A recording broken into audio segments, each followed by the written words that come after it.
Hey guys, it's Timmy, and this is Pro Wrestling Unlimited as we are here on the 2nd of October 2019 to talk about everything that went down tonight on the premiere, the first ever episode of All Elite Wrestling Dynamite on TNT. Now, I know my voice is still a little rough. I know I haven't been around for a while. I'm going to talk about all that tomorrow. I'm going to put out a full video in the morning on exactly what happened, why I've been gone for basically 2 weeks. Bear with me, guys. We're back. PWU isn't going anywhere. We're here to stay. We're here to talk about AEW, and then tomorrow we will talk about NXT. First off, let's just see who is here with us in the live chat. We've got Under Channel, Wrestle Geek Club, Kristen McNutt, Luke Might, Ozzy Morrison, Zay S, Logan Richardson, and my chat just froze. Let me refresh it, guys. Just waiting for the chat to refresh as it froze on me. Excuse me. I still have a little bad cough. As you can hear, my voice isn't perfect, so bear with me, guys. I apologize. All right. And here we go. Just before we get into the review, Luke Might with a super chat donation says, did John Morrison sign with WWE? It's an iffy one, because I've been told both yes, and I've been told not finalized. So I'm not 100% sure. But overall, AEW wasn't bad, but I didn't think it was that great. I really did not. I honestly thought, and I'll talk about this more tomorrow, I honestly thought that the better show of the night was NXT, and here's the thing. Most of NXT I saw muted, where I was watching and listening. I had them on the screen at the same time, and I had the volume for AEW for most of it. I switched the volume over to NXT a couple times, like at the end of the women's title match and the end of the show, of course, since it ran long, and the end of the NXT title match. But other than that, I didn't really have any audio on. And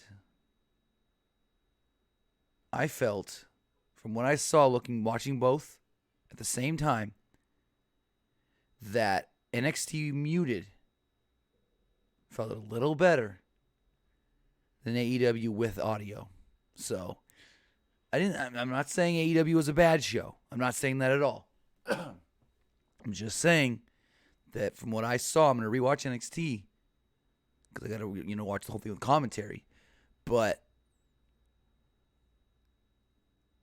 from what I saw, NXT had the better show. So the show opens up with a hype video, of course. Not really a hype video, more of the announcers. Caliber, Tony Schiavone, and Jim Ross telling us what we're getting tonight. They run down a number of matches. Cody versus Sammy Guevara. Hangman versus Pac. Yes, it's Pac. And the AEW Women's Championship match. Riho and Nyla Rose. MJF and Brandon Cutler. And the first match we get is Cody with Brandy against Sammy Guevara. So, other than the announcers and the stuff, popping on the screen for, them announcing, these are the matches for tonight, the first thing the crowd sees is Cody coming up from the floor. The chandelier rises. Cody comes up through the floor. He's got Brandy there with him, and the crowd goes bananas. Cody receives a massive ovation from the live crowd here in Washington, D.C.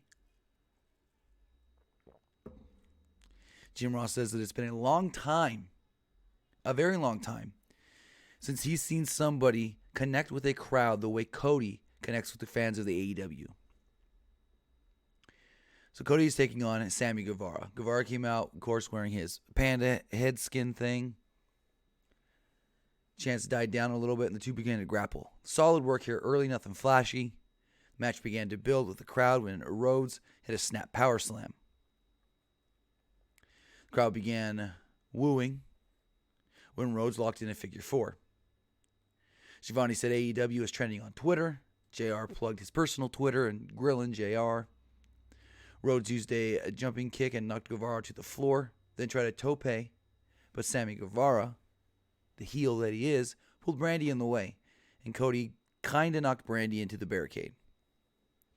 Fans started chanting asshole at Sammy Guevara. Good way to get some heel heat on the guy when you're not really sure if he's supposed to be a heel or a babyface going into this. So Rhodes later hits Guevara in the face with, Brandy. So Brandy's being checked out by the doctors at ringside.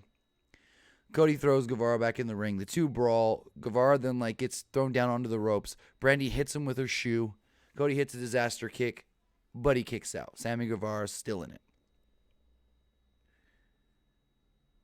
So crowd's going nuts, thinking Cody had won it off that disaster kick.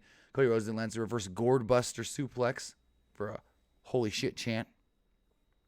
Guevara later countered with a super Spanish fly off the top rope. Guevara next went for a shooting star splash when Rhodes got his knees up and rolled him into a cradle for the clean victory in just around 10 minutes.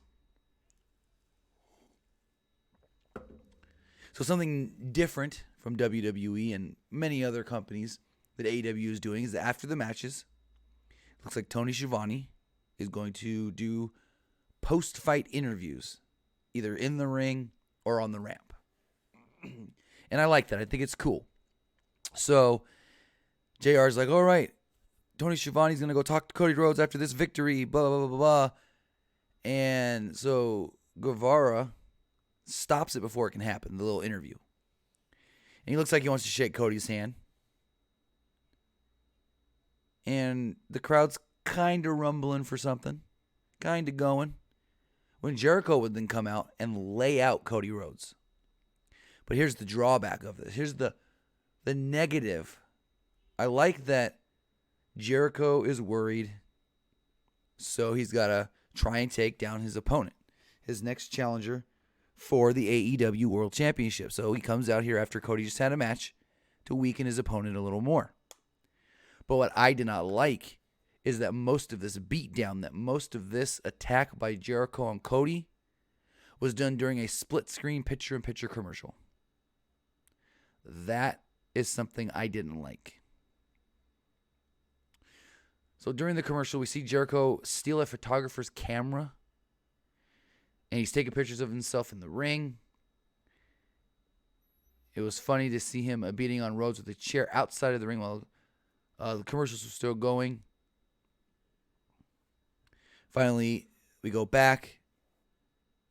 They've got Jericho under control. Excuse me. And everyone goes their own way. It was just it. Again, a little underwhelming because most of it was during a commercial. So then we got Brandon Cutler versus MJF. Got you an asshole as soon as MJF came out to cut a promo. He said that Cutler got lost on the new way to his seat behind the guardrail. He did his "I'm better than you and you know it" catchphrase. He insulted Dungeons and Dragons and a couple other things, trying to make fun of Cutler.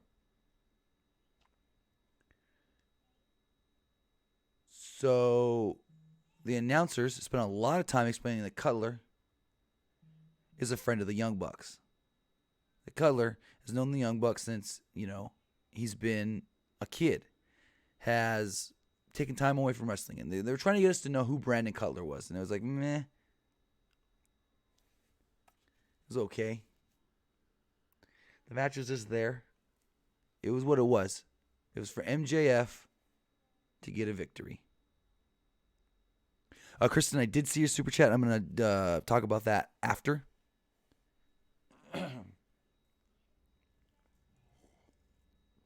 So at one point, Schiavone called MJF a prick. And it was very convincing.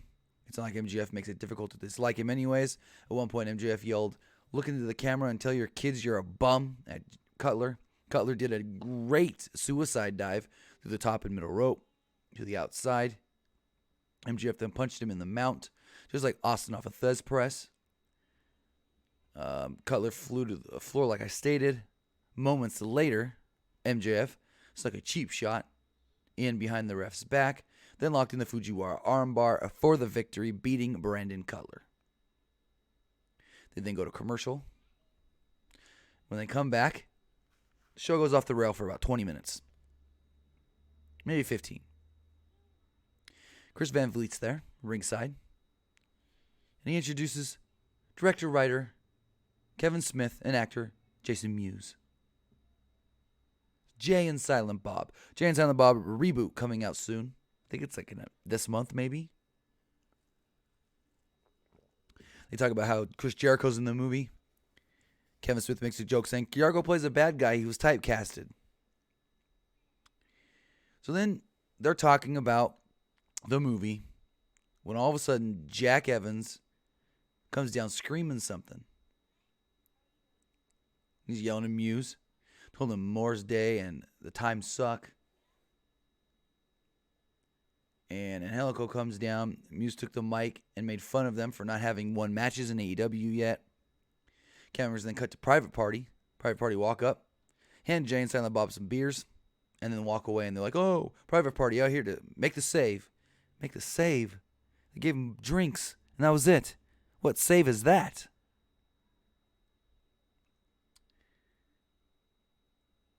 So then they play a pre-recorded segment from SCU.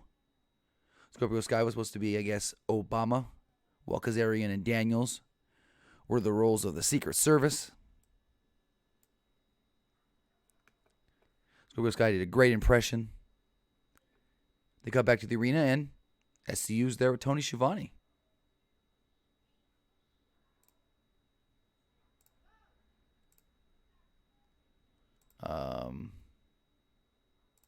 So SCU's there with Tony Schiavone, talking about the AEW Tag Team Title Tournament.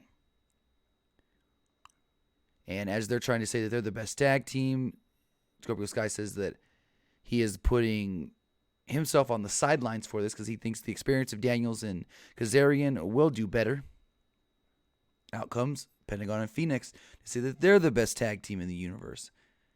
They said, we're going to show you why we're the best tag team. So I'm like, what, are they going to play a video package? They're going to just brawl, and then they go, Cero Miedo. Crowd does it with them. So SCU yells, SCU. Crowd kind of does it with them. And then they all brawl. Get a bunch of referees, and JR has to make the note of, hey, there's Dean Malenko, a senior official here in WWE, trying to break things up. So I know they're on different sides of the bracket, but it looks like they want to do SCU versus Lucha Bros, and the only way we can get that in the tournament is if both teams do go to the finals, which I do see SCU going to the finals. And if SCU goes to the finals, then they'll probably put the Lucha Bros in the finals. So I could see that being the finals of the tag team tournament. If I'm predicting right now, Bucks beat Private Party. Lucha Bros beat Jungle Express. SCU beats Best Friends. SCU beats Dark Order.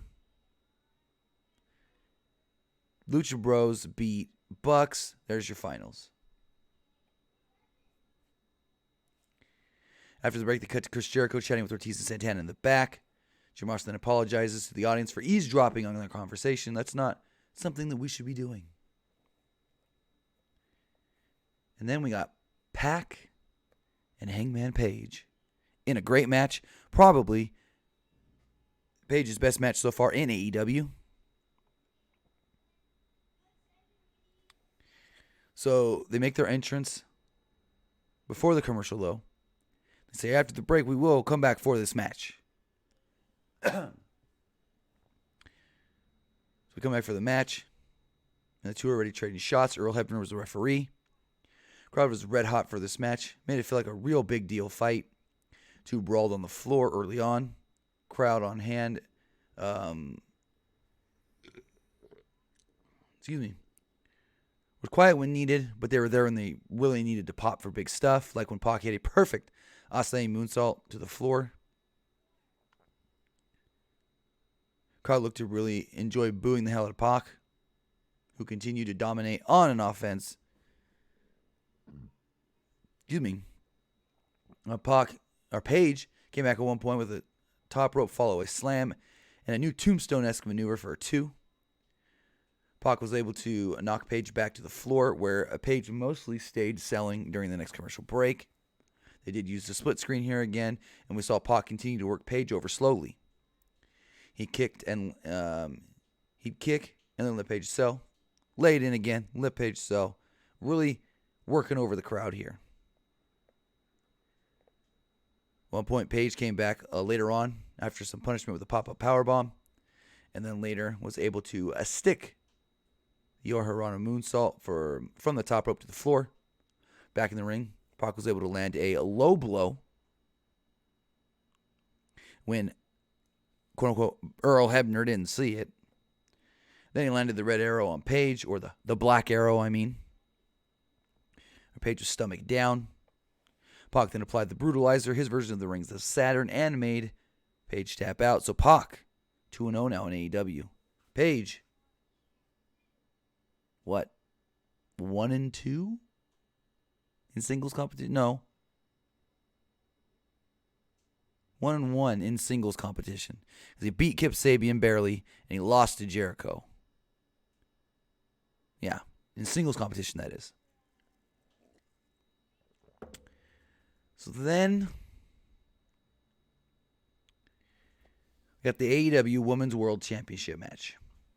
Nyla Rose versus Riho. Not going to say anything bad about both women, but the match was not that good. They had Britt Baker in commentary, so that was good, making her feel like an integral part of this women's division. Production used 2 long angle shots on both wrestlers in their corners, as ring announcer Justin Roberts announced them both. Started off fast, and Riho landed a head scissors. Nyla Rose used a splash, but Riho bridged out of it. She then tried a double stomp on Rose, but Rose just kind of got up on all fours and knocked her over. Riho then made a comeback after a few minutes and tried landing a plancha from the top rope, but Rose caught her in midair and then walked her around ringside and dropped her with a backbreaker that looked actually not bad. When Rose went to use a chair, referee Scott Turner took it from her. Rose then went into the ring and grabbed a bunch of chairs and just laid them on the aisle, thinking, well, if I don't really swing the chair, but she falls on the chair, or I fall on her while she's laying on the chairs, you can't disqualify me, can you? And so she got these pile of chairs at the edge of the ramp, and she lays Riho on them. She then goes onto the apron and does the cannonball off, but Riho moves, and she crashes through the chairs. Now, this was the first time of 2 times when I thought, what really constitutes a DQ here in AEW?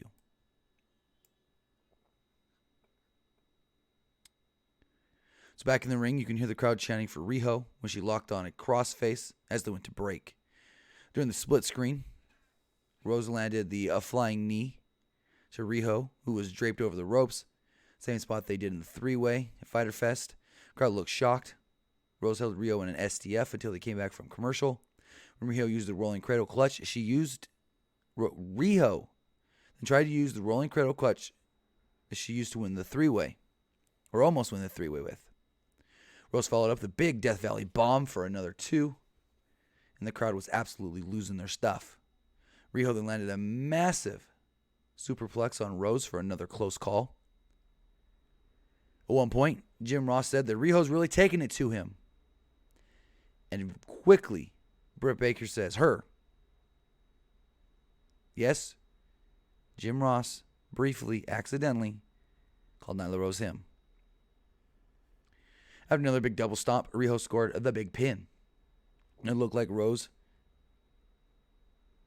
kicked out, but it was 3. Not sure if it was supposed to look like that or if somebody just messed up.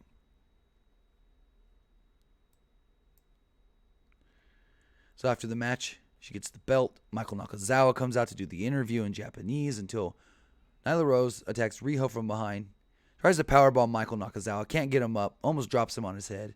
Picks him up. Powerbombs him the second time. Kenny Omega has to end up coming out to be the mediator. We all know his relationship with Riho. And he calms down Nyla Rose before his big main event.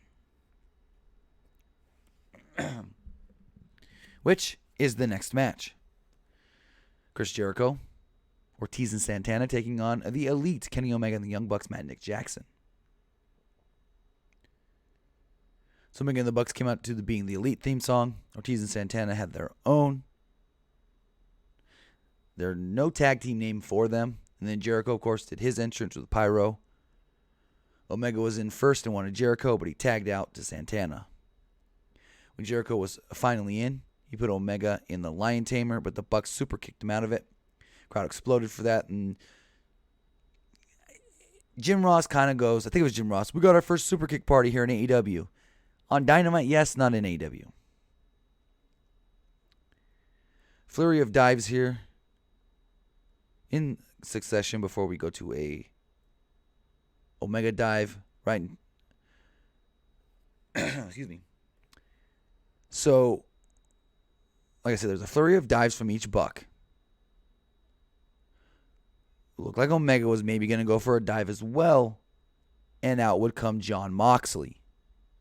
Jon Moxley, right in front of the referee, would attack Omega.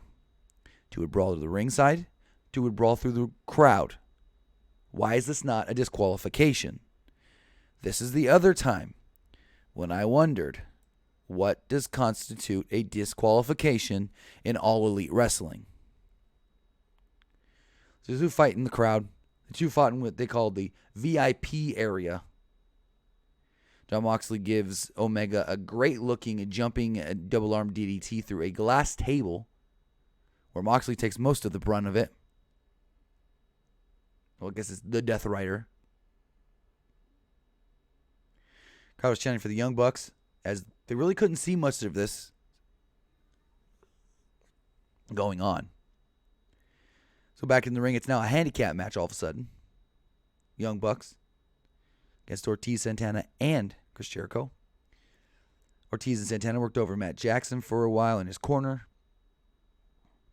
Omega never came back. Bucks and LAX were going full blast at one point. Very high quality action here. Jericho caught tons of heat. Whenever he was in the match, though, Nick Jackson made the hot tag later and went on a tear. I think Jim Ross called his action in and out of the ring perpetual motion. When eventually Jericho would get in, hit the Judas effect, and take the victory. Out of nowhere. Because Jericho is now AEW's out of nowhere guy. So the heels win. And seemingly out of nowhere. Which really wasn't too seemingly, because I expected this to happen. I said Jericho's going to pick up the win, and Cody's going to run out. And Cody does run out to defend his boys. Sammy Guevara then comes out. Low blows Cody. Dustin Rhodes then comes out and kind of cleans house before, the surprise, Jake Hager, the former Jack Swagger, makes his All Elite Wrestling debut. So Hager comes out and starts wrecking shop. Jim Ross over and over keeps saying, that's the 2-0 undefeated MMA fighter, Jake Hager from Bellator. Yeah, he's undefeated, but he's also only been given guys that they knew he could beat. I digress. They all the heels get the better of the baby faces. They beat them down. And they're left standing in the ring. All arm in arm. Santana, Ortiz, Jericho, Hager, Guevara. On the other side, we got Cody, Matt and Nick, Dustin and Kenny. I don't know where Moxley fits in all this, but if you want to do a 10-man tag, there's your 10-man tag main event for next week. I hope we don't get another big just tag main event. But overall, I thought it was an okay show. Was good. I'll go as good as good. I'd only give it maybe a 7. But like I said, Wasn't great, but it wasn't bad. They've got time to improve on it. There's things they can work on. There's a little couple snafus here and there with production, or cut quick at sometimes where it's like, what was that? But in the end, I thought they got their message across of what they want to be. A wrestling show with wrestling. A little bit of sports entertainment because they have to. So with that, that was AEW Dynamite tonight. I want to say thank you to everybody who joined me here live to talk about Dynamite. First ever episode on TNT. And the other thing, very opposite of what WWE does. We saw TNT logos everywhere. On the stage, on the turnbuckles, on the apron, on the barricade. WWE, they just say what channel they're on. They don't plaster it, which each their own. I know TNT is paying good money for this, so they want to get as much publicity out of it as possible. With that, I want to say thank you to everybody who did join me here live, everybody who watched it later right here on YouTube or listen on podcast services all around the world. We'll be live tomorrow. Not sure exactly what time to talk about NXT. And then Friday night, we will be live as soon as SmackDown goes off the air. That's going to be the plan going forward, is that SmackDown 8 to 10 on Fridays. 8 to 10 on Fridays. And within, 5-10 minutes, we should be live. Just like we were before. When SmackDown ends, should be live within 10 minutes. Hopefully, if all goes according to plan. So again, thank you guys for joining me here live talking AEW Dynamite. It's go good to be back. Glad to be back with you guys, the great AEW fans. Everybody who supports us here. Have a good night, and I'll see you tomorrow.